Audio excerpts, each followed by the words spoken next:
बाबा वैसे आपको जंग इतना अच्छा क्यों लगता है? यार जंग मुझे इसलिए अच्छा लगता है इतना ज़्यादा क्योंकि मैं यहाँ पैदा हुआ, मेरे दोस्त यार यहाँ पर हैं और मेरी फैमिली भी यहीं पर ही है।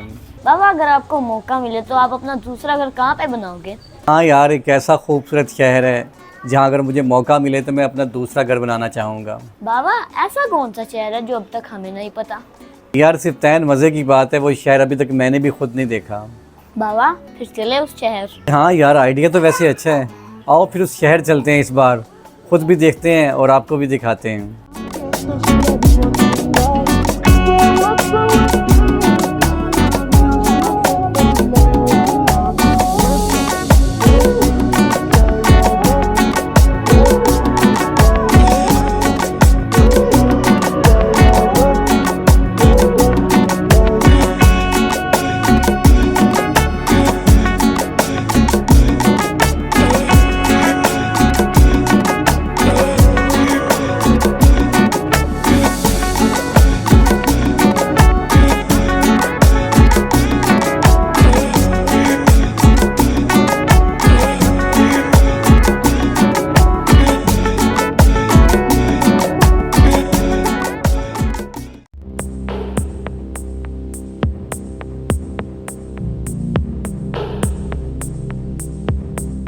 रात के 11 बजे और मैं इस टाइम मौजूद हूँ अपने आबाई घर यानी कि झंग में। और आप ये टिकट देखकर अंदाज़ा लगा सकते हैं कि आपका भाई एक नया टूर करने जा रहा है। कहाँ जा रहा हूँ बस आपको थोड़ी देर में पता चल जाएगा। अभी फ़िलहाल मैं झंग के लारी अड्डे की तरफ चलता हूँ जहाँ बस मेरा इंतज़ार कर रही है। कोई 12 बजे का टाइम है, तो इंशाल्लाह आपको साथ साथ ये सफ़र भी दिखाते हैं और आपको बताते हैं कि इस बार आपका भाई आपको क्या दिखाने के लिए लेके जा रहे हैं।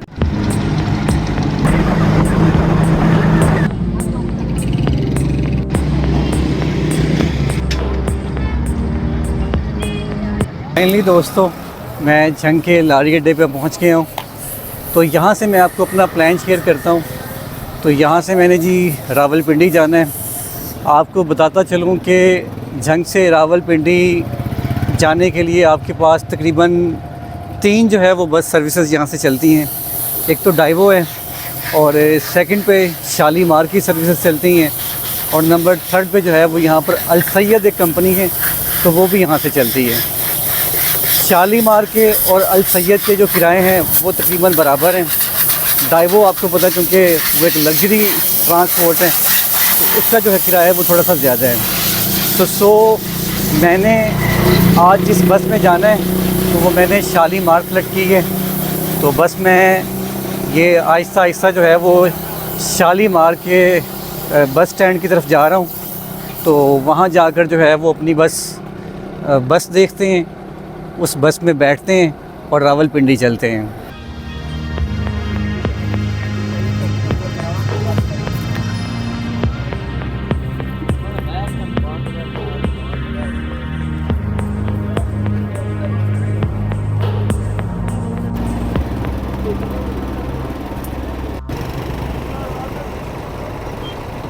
आप देख सकते हैं कि गाड़ी आ गई है। कोई 12 बजे से 15 मिनट पहले ये झंग लारी अड्डा पहुँच चुकी है। 12 बजे यहाँ से चलेगी तो बस अपनी सीट पे बैठते हैं और अपनी मंजिल की तरफ यानी कि रावलपिंडी चलते हैं। होपफुली अगर ये 12 बजे चलती है तो मुझे ये रावलपिंडी कोई 6 बजे या 6 बजे से कोई आधा घंटा पहले ये पहुँचा देगी। तो रात का ये सारा सफ़र है, सो के गुजारूंगा मैं। रास्ते में अगर कोई स्टॉप आता है तो आपको वो भी दिखा देंगे, अदरवाइज़ जो आपसे मुलाकात है अब जाके सुबह रावलपिंडी होगी। तो मैं अपनी सीट पर जी आके बैठ गया हूँ। आप देख सकते हैं कि इस बस की जो कंडीशन है काफ़ी रफ़ एंड टफ़ है।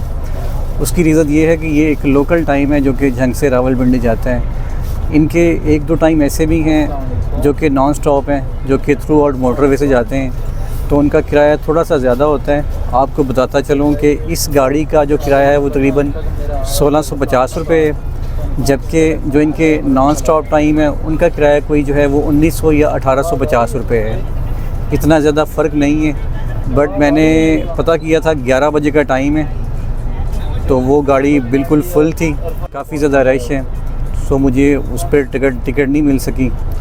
मजबूरी है, इस बस में सफ़र करना पड़ रहा है। एनी हो, थोड़ा मतलब जो है ना वो मैं डाउटफुल हो रहा हूँ कि कोई सरप्राइज़ ना मिल जाए, बट देखते हैं जाके। इंशाल्लाह जब रावलपिंडी पहुँचेंगे तो आपसे इस बस का जो रिव्यू है वो एंड पे जाके आपसे शेयर करेंगे। दोस्तों आप चेक कर सकते हैं 12:06 हुए हैं और गाड़ी जो है वो जंग से निकल चुकी है। चेक करें यार आपसे इस गाड़ी का रूट शेयर कर दूं। ये गाड़ी जो है वो यहाँ से जाएगी सरगोदा से भलवाल और फिर भेरा इंटरचेंज से जो है ये रावलपिंडी इस्लामाबाद मोटर रोड पर जो है वो ये चढ़ेगी और वहाँ से फिर जो है ये थ्रू मोटरवे रावलपिंडी जाएगी।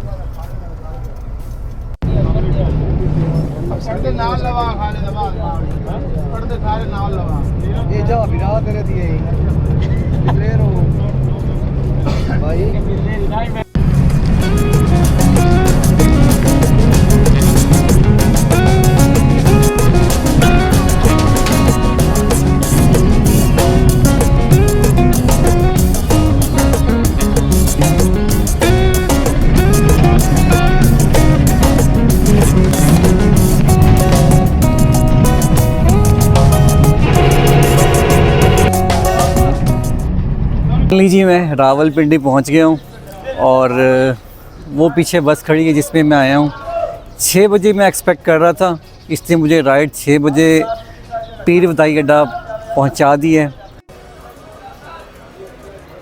तो फाइनली जी मैंने फिर एबटाबाद की ये हाई रूफ कह लें, हाईएस्ट कह लें, इस पर जो ना वो मैंने टिकट परचेज़ कर ली है। तो ये बरास्ता मोटरवे जाएगी, 580 रुपये का किराया है।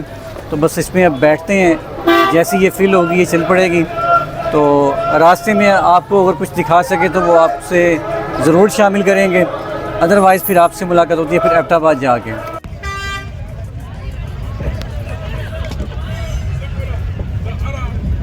दोस्तों फाइनली गाड़ी चल पड़ी है और हमारा जो सफ़र है वो एबटाबाद की तरफ स्टार्ट हो गया है। मोटरवे से गाड़ी जाएगी। पहले भी मैं इस रोड पे गया हूँ, लेकिन कोई 4 से 5 साल पहले की बात है, अब वो मेमोरी भी नहीं रही है। तो एने हो आपको जो ये हज़ारा मोटरवे से बोलते हैं, तो हज़ारा मोटरवे की भी बड़े अच्छे अच्छे शॉट्स शामिल करेंगे क्योंकि बहुत ही खूबसूरत मोटरवे बनाई गई है ये। तो बड़ी कमाल की वीडियो होने वाली है। तो चलते हैं और आपको जो है ना वो ये अमेजिंग एपिसोड दिखाते हैं।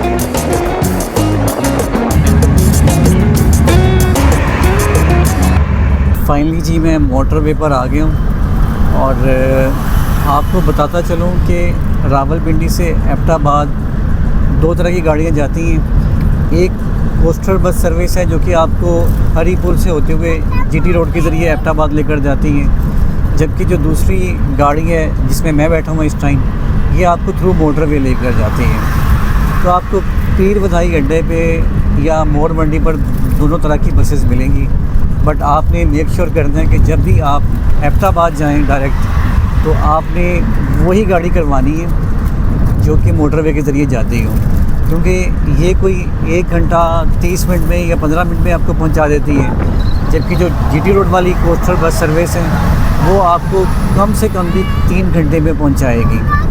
और मज़े की बात है दोनों की जो रेंट है, दोनों के जो किराए हैं वो सेम है। तो जब आपको सेम किराया पे करना है तो मेरा ख़्याल है कि आपको जो है यही वाला ऑप्शन अवेल करना है जो कि मैंने की है। तो बाकी अभी हमारी गाड़ी जो है वो मोटरवे M1 पर है, तो थोड़ी देर में इंटरचेंज आएगा हज़ारा मोटरवे का। तो जैसे वो आता है तो फिर आपको वो दिखाते हैं।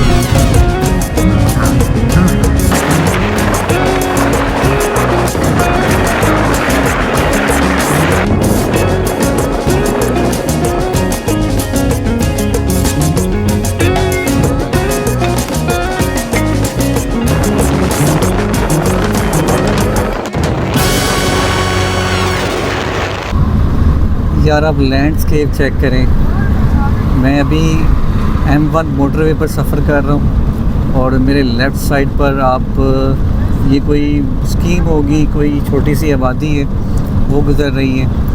और जब जैसे ये देखिए आबादी ख़त्म होगी ना, तो आपको रोड के दोनों साइड पर ऐसी ग्रीन बेल्ट नज़र आती है।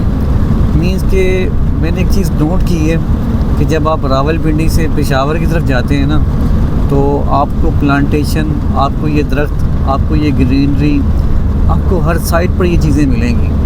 आप ये देखें ना, ये चेक करें यार कि कितना खूबसूरत लग रहा है ना। ये ऐसे दरख्त ही दरख्त हों तो ऐसी राइड का जो है ना वो मज़ा आ जाता है।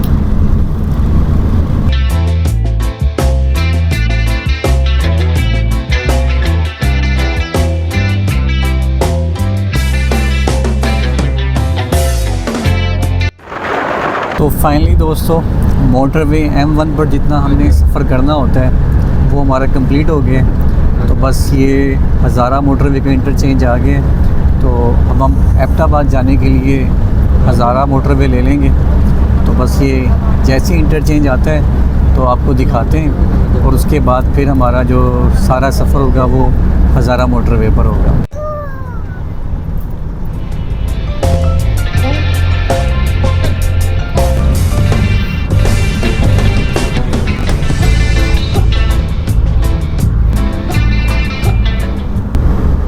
तो दोस्तों, जिन लोगों ने हरीपुर उतरना होता है तो यहाँ पर एक इंटरचेंज है जिसका नाम है जारी कर्ज। तो ये मैं अभी आपको दिखाता हूँ, ये आप चेक कर सकते हैं जी। इस इंटरचेंज से उतर के आप जनाब हरीपुर जा सकते हैं। एनीओ हमारी मंजिल चूँकि एबटाबाद है, सो हमने सामने वाले मोटरवे पर, हज़ारा मोटरवे पर अपना सफ़र को कंटिन्यू रखना है। और ये जो अभी हरे भरे आप प्लेन्स देख रहे हैं ना जी, ये पंजाब के नहीं हैं बल्कि ये KPK के हैं। शायद बहुत से लोगों को यही लगता है कि KPK जो है वो सारा पहाड़ी इलाका है, ऐसा बिल्कुल भी नहीं है। तो ये KPK में ऐसे खूबसूरत आपको प्लेन्स भी देखने को मिलते हैं जैसा कि हमारे पंजाब साइड पे होते हैं। और आप चेक करें ना यार, कितने खूबसूरत लग रहे हैं ना। ये सारी दूर दूर तक जहाँ तक नज़र जा रही है हमें ये ग्रीनरी ही ग्रीनरी नज़र आ रही है।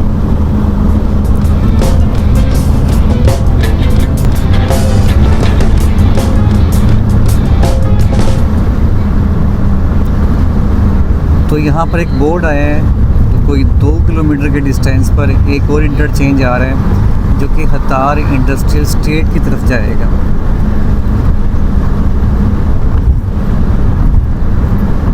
यहाँ से एबटाबाद कोई 53 किलोमीटर के डिस्टेंस पर है, और कोई अभी यहाँ से 3 किलोमीटर के बाद हरीपुर इंटरचेंज आ रहा है। तो पहले भी एक इंटरचेंज आया था, तो उसका मैंने आपको बताया था कि वहाँ से भी आप हरीपुर जा सकते हैं। और अभी एक और इंटरचेंज आ रहा है, वो भी आपको दिखाते हैं आगे। तो वहाँ से भी आप हरीपुर जा सकते हैं। नहीं जी, इंटरचेंज आने वाला है, और आपको मज़ीद ऐड करता जाऊँ कि इस इंटरचेंज से ना सिर्फ आप हरीपुर जा सकते हैं बल्कि आप खानपुर और टेक्सला भी जा सकते हैं। तो ये देखें जी, ये इंटरचेंज चला गया जी यहाँ से, और ये आप देख सकते हैं जी हज़ारा मोटरवे।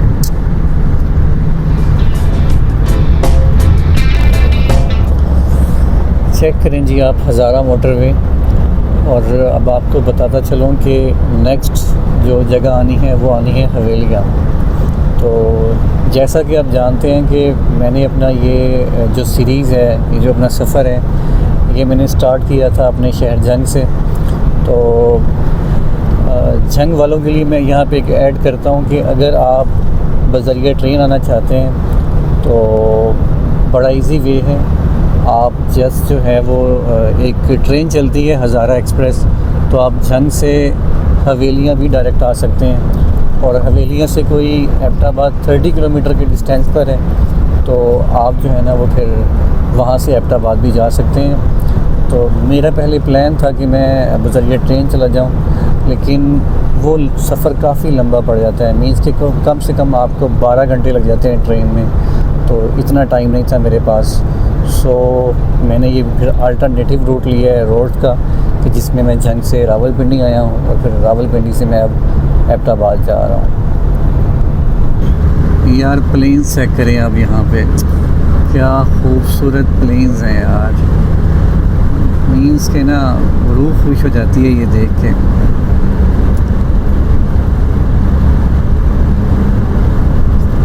तो दोस्तों रोड जर्नी के साथ साथ कुछ हज़ारा मोटरवे की आपको हिस्ट्री भी बता देते हैं।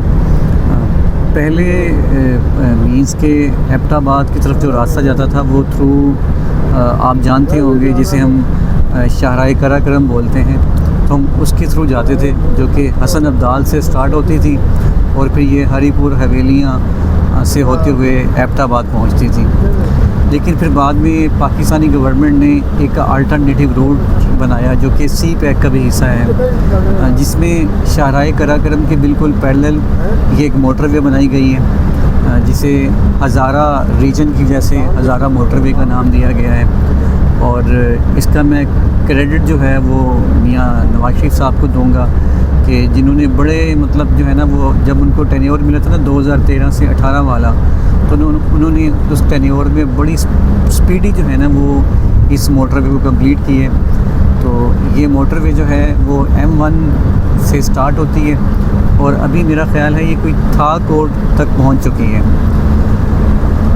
नेक्स्ट भी मैंने सुना था कि ये एक्चुअली थाकोट से इसने जो मेन जो शाहराह कराकरम है चिलास तक या दासू तक इसने जाना है, बट थाकोट के बाद जो काम है वो आप यूँ कह लें कि ख़त्म हो गया।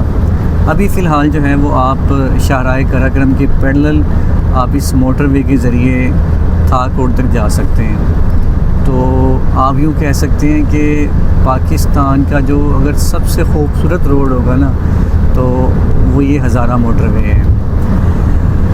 मैं लोकल गाड़ी पे हूँ, अदरवाइज़ बड़ा दिल था कि इस मोटरवे का जो है ना वो एक ड्रोन शॉट भी ऐड किया जाए। कोशिश करूँगा मैं, अगर मुझे कहीं मौका मिलता है। अभी तो ये जो गाड़ी है ये मुझे डायरेक्ट एबटाबाद शहर लेके जाएगी, तो वापसी पे मैं ट्राई करूँगा कि मैं शाह मकसूद इंटरचेंज पे आ जाऊँ, जो कि एबटाबाद का इंटरचेंज है, मतलब कि हज़ारा मोटरवे को जो दिया गया है। तो अगर मैं वापसी मोटरवे के थ्रू आता हूँ या शाह मकसूद इंटरचेंज पे आता हूँ, तो तब मैं इंशाल्लाह जो है ना वो इस मोटरवे का ड्रोन शॉट जो है वो लाजमी शामिल करूँगा। अब यहाँ से ना आप आइडिया ले सकते हैं कि मीन्स के ये देखें ना ये प्लेन एरिया है और सामने अगर आपको मेरा कैमरा दिखा रहा हो, अभी थोड़ी देर में पता चल जाएगा आपको पहाड़ नज़र आना स्टार्ट हो जाएंगे। मीन्स कि हम जैसे जैसे अब हज़ारा मोटरवे पे ट्रैवल कर रहे हैं ना, तो जो प्लेन एरिया है वो तकरीबन ख़त्म हो जाएगा और अब आपको पहाड़ मतलब जो है ना वो प्रॉपर नज़र आएंगे। पहाड़ भी अब जो है ना वो मतलब कोई हाई अल्टीट्यूड वाले नहीं होंगे, बल्कि ऊंचे पहाड़ होंगे वो। तो बस अभी ये आप यूँ कह लें कि plain area about to end है और अब हज़ारा मोटरवे का जो पहाड़ी सफ़र है वो यूँ कह लें कि स्टार्ट होने वाला है। ये आप चेक करें ना यार मैं चाहता हूँ कि मैं ना अपनी एपिसोड्स में, अपनी सीरीज़ में ना एक एक चीज़ शामिल करो, चाहे वो हिस्ट्री से रेलेवेंट हो, चाहे वो लैंडस्केप हो, नेचर हो, तो वो मैं सब आपको ना बता सकूँ अपनी सीरीज़ में अपने कैमरे की आंख से। आप ये देखें ना जी, ये नीचे प्लेन्स हैं और पीछे जो है ना वो आपको पहाड़ नज़र आना स्टार्ट हो गए होंगे। ये देखें यार,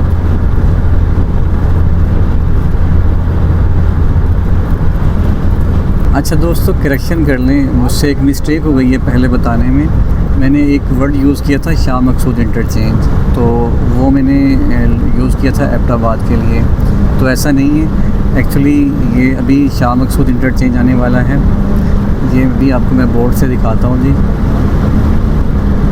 ये देखें कोई 1 किलोमीटर के डिस्टेंस पर है शाह मकसूद इंटरचेंज। तो अगर आपने हवेलियाँ जाना है तो आप तब जो है ना वो शाह मकसूद इंटरचेंज से जो है ना वो आप नीचे उतर जाते हैं। तो मुझे याद है कि जब मैंने इस हज़ारा मोटरवे पर आज से 4-5 साल पहले ट्रैवल किया था ना, तो ये मोटरवे बन गई थी, बट ट्रैवलिंग के लिए जो ओपन थी वो शाह मकसूद इंटरचेंज के लिए ओपन थी। तो बस उसी रेलिवेंट जो है ना वो मतलब मुझे आइडिया था कि शायद एबटाबाद वाला ही जो है ना वो शाह मकसूद इंटरचेंज है, जबकि ऐसा नहीं है।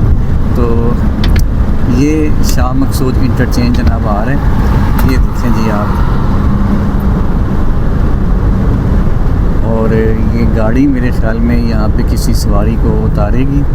सो ये शाह मकसूद इंटरचेंज पर जो है वो हो गई है। ये आप चेक करें यार, सामने आप आबादी चेक करें यार, कितनी खूबसूरत सेटलमेंट है पहाड़ के साथ साथ यार, सुभान अल्लाह।